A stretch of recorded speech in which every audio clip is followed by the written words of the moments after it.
Kenapa uang kita sering habis, tapi rasanya nggak tahu kemana? Teman-teman, pernah nggak sih kalian merasa sudah bekerja keras, tapi uang selalu habis begitu saja? Di zaman ini, promosi ada di mana-mana seperti kopi kekinian, barang-barang diskon, atau langganan aplikasi premium. Semuanya kelihatan kecil, tapi kalau ditotal-total, bisa bikin kantong kita jebol loh.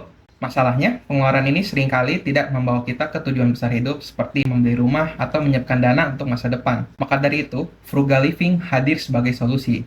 Gaya hidup hemat ini bukan soal pelit, tapi soal memilih apa yang benar-benar penting. Dengan frugal living, teman-teman bisa menghemat uang tanpa kehilangan kualitas hidup, mengurangi stres finansial, dan lebih siap menghadapi keadaan darurat.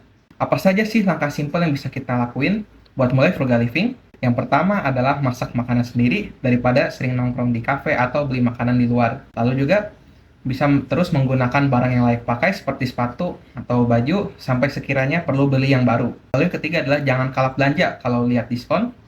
Lalu kita juga bisa menggunakan transportasi yang hemat seperti naik transportasi umum, jalan kaki, atau pakai sepeda.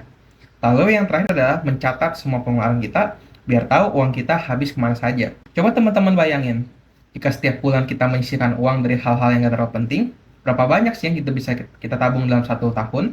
Tapi kalau kita terus hidup boros, uang kita akan cepat habis dan mimpi besar kita makin sulit tercapai. Semua ini bisa dicegah kalau kita mulai mengatur keuangan dari hal yang kecil mulai sekarang. Mulailah dengan membedakan mana kebutuhan dan keinginan, dan tanyakan ke sendiri, apakah barang-barang yang saya beli ini benar-benar penting.